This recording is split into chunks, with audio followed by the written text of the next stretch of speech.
Hi, folks. You're with Tacitus today at your Pushback channel, and thank you for joining this radio live stream. In this essay, I'd like to talk about and looking at a number of news stories. Look at the possibility of some sort of either regional or possibly wider conflict over Chinese sensibilities over Taiwan.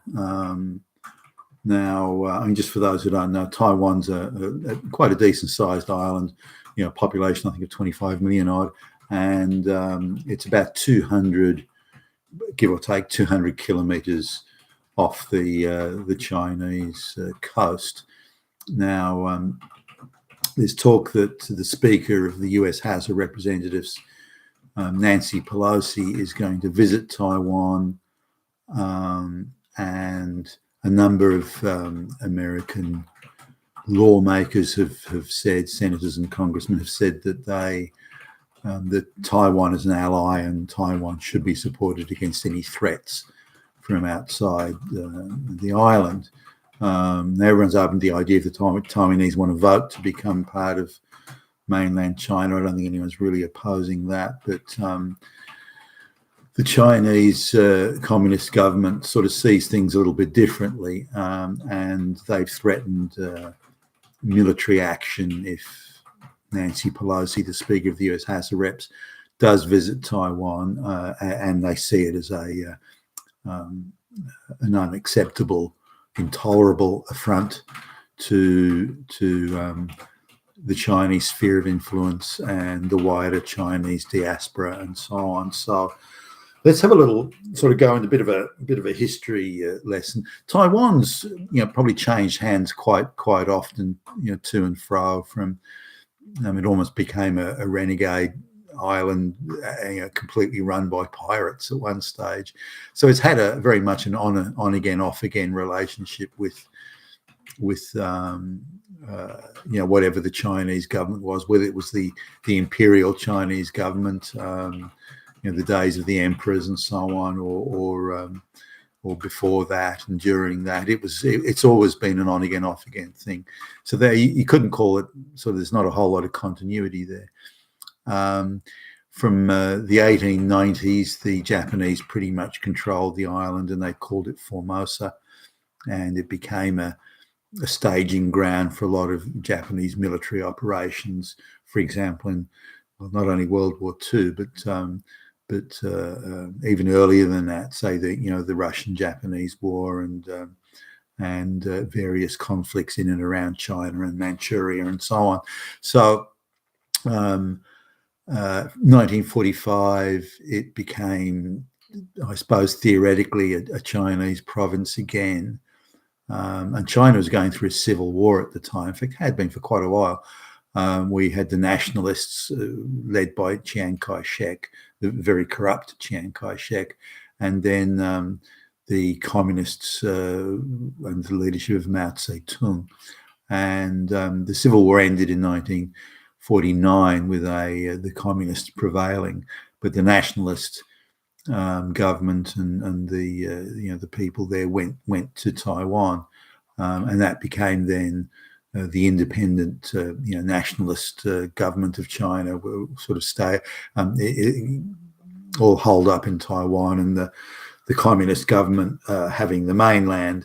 Now, the communist government has sort of always viewed Taiwan as a renegade province, but they never really had the military means to invade Taiwan, and the United States was really a supporter of Taiwan and wasn't prepared to accept Chinese sovereignty over the region. Now, that seems to have softened a little bit, but how much resolve the US has to defend Taiwan directly is difficult to say. You'd have to say at the moment that the resolve to defend Taiwan, or even to do it effectively, is probably quite a bit less than it has been in the past. Similarly, the Chinese ability to intimidate any who might get in its way in that part of the world is equally much greater than it's ever been. So, given the changing relativity of the power balance in the region, then that alone is enough to create geopolitical and, of course, military instability.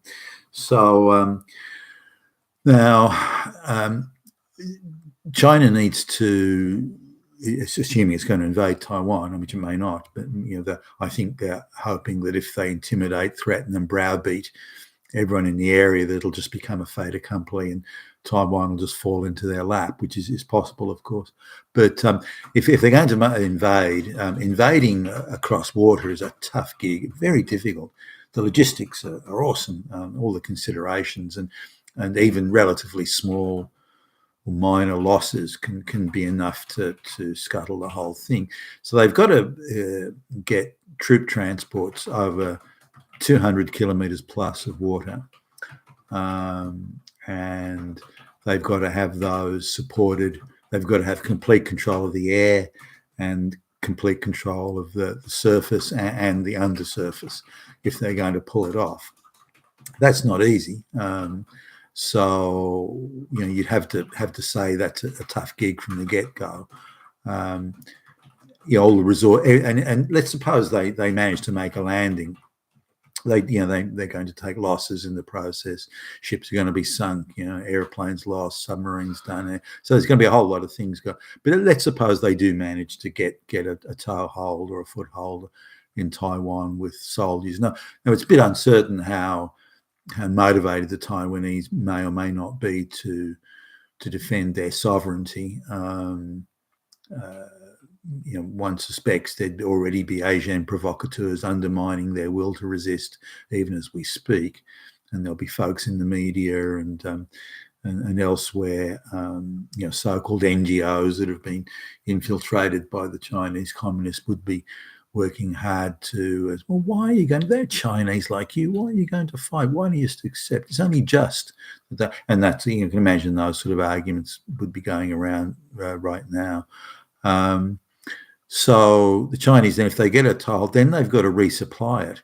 You run out of supplies real quick when you've got to be shooting all the time and firing rockets. They'll rely almost exclusively on air support or offshore naval support, which would in turn be under constant attack from other sources. So it's not easy to have that many vessels on the water resupplying. So now the one thing sort of we've noticed, I guess, in previous conflicts, such as the Korean War, is the Chinese willingness to take monumental casualties in pursuit of their objectives, casualties that would scare the pants off really any Western power are something the Chinese are prepared to do without blinking.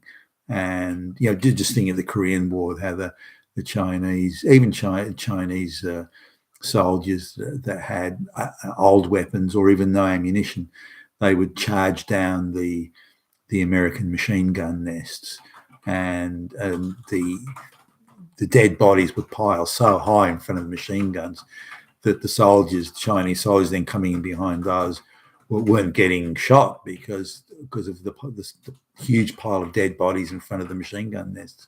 So they could then jump over the top of their dead comrades, like a hedge or a fence of dead bodies, and jump over those. Next thing you know, they'd be in the machine gun nest, hand-to-hand fighting or bayoneting the soldiers and so on.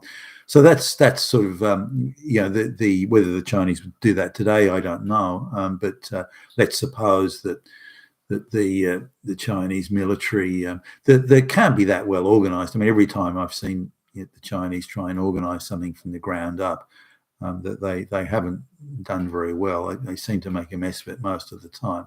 But let's assume they pull that off. Their biggest strength is really their willingness to take casualties, and the dreadful fear they have of losing face by failing. They would rather die than fail. So we can probably expect that sort of thing. But when you're losing major assets like big ships and big aircraft carriers, you can't replace the tactical striking power of those. A few aircraft carriers get sunk or damaged and put out of action, then you can't then support the land forces, assuming you've got any on the ground at that stage. So once they start losing key assets, then the sheer logistics of not only launching landing troops and making the invasion of the island, but of supporting any troops that might be, that comes apart. So then they've lost anyway at that point. So really, it would be a mammoth undertaking, and it would be a crapshoot. It would be an all or nothing. And if they lost, they wouldn't have to lose many of the key assets to such as the aircraft carriers, to be unable to pursue or consummate any landing they may have made, or even have a landing in the first place. So that would really be the end of it at that stage. They really couldn't do much after that. So they have to protect their assets, which means they can't bring those assets too close into firing range or missile range. So it would be a distance deployment of the major assets, then bringing the expendable assets in close. Now, if they get swarmed by drones and things like that, which is part of the new concept of warfare, then they could lose key assets for the price of a few drones. So that has to be dealt with. So there's a lot of imponderables, a lot of variables, a lot of nuance in the whole thing. My personal view is that it's just too much of it's just too much of a high risk undertaking to attempt an invasion unless they have total dominance of the water and the air. And how they would achieve that and over what time frame in itself would be an imponderable. So I don't think they'll do that. Now, let's suppose they, as some have suggested or implied, they shoot down the plane that has the American lawmakers in. Well, that's tantamount to a declaration of war, and I think it would be seen as much. But what could the Americans do? The American military and the whole Western world is more concerned over having black lesbian pilots or transgender this or pink and purple head that, and they don't seem to have any interest in making a formidable fighting force. On the other hand, are boots on the ground, tough dudes, boots on the ground, is that really the future of warfare? Or is, for example, drones and robot machine gun dogs or something, those sorts of things, is that really the future? In fact, even the here and now in the case of drones, and how would that alter the balance of power? One of the things with warfare is is the weapons of warfare. As time goes on, the balance often changes because big, expensive assets can't impose their dominance in the way they once did, and they're under threat for being taken out or rendered unusable by much cheaper assets that are far more numerous. For example, the battleship of Britain, the dreadnought battleships in 1905 were considered like, whoa, wow, that was a way to project awesome power from 15 miles away or 18 miles away, however far the shells could be fired from these heavy battleships. But by the time only 10 years had passed, or a little bit over 10 years, and then the submarine was available, which for a fraction of the price of the battleships could sink a battleship, or one aircraft with a torpedo bomb. But again, a fraction of the price of the battleship could destroy or disable the battleship. So then the battleship had to have smaller, faster, more maneuverable escort boats to scare off the submarines. Then there was that they had to have aircraft carriers so that there would be air support to attack planes that tried to get to the battleships and so on. So it became a very interlocking exercise of heavy ships, aircraft carriers, air support if you're near enough to the land, torpedo boats or smaller quick attack boats and destroyers, that sort of thing. So there had to be, it was a complete rethink really of how warfare on the water in this case would be conducted. And I think drones are going to bring in that sort of rethink as well, and particularly assets such as micro submarines with mines that can be remote controlled, and they can come in and they can disable an aircraft carrier for $100,000, whereas the aircraft carrier cost gazillions. So these are the sort of things. So I don't think that the Chinese will do it. If they did, let's suppose they kill a few American lawmakers, do the Americans have the resolve to have a full-scale war over it? Probably not. I would think not. I mean, it is possible, but I think not. I just don't think they have the resolve today. Certainly not with the current administration. It'd be different if Trump was president, but I don't think with the current administration they would. And that administration has run down the army or the armed forces generally, the US armed forces, to a point where I don't think they could really prosecute a war effectively. But I hope I'm wrong on that. I don't think the world, run by a brutish Chinese dictatorship would be very pleasant. Having said that, the World Economic Forum and the globalists aren't very pleasant either. So there's that. Now, I just want to talk a little bit about China's attitude to why they're so touchy. People are sort of commenting, why are the Chinese so touchy about it? Why do they give a fuck about Taiwan? And that sort of thing. So the Chinese perceive themselves, or did, and they've returned to this as sort of the natural level for them, but they perceived that they are what they call the Middle Kingdom.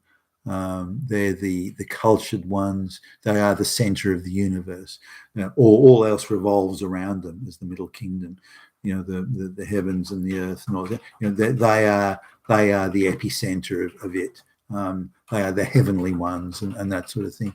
So they got sort of a number of rude awakenings when they were invaded by the Manchurians, Genghis Khan and all that sort of stuff. So, but they've always held on to this quite mythical concept that they are the cultured ones, the center of the universe, the Middle Kingdom, and they see it as a huge affront if anyone doesn't agree with them or doesn't treat them with the respect that's due to the Middle Kingdom, the center of the universe, and the ruling elite, take this view and see the rest of the world as quite barbaric and beneath them. And so when the Europeans arrived, particularly as the Industrial Revolution was taking off, they had technology that the Chinese couldn't even conceive. It was, vastly superior in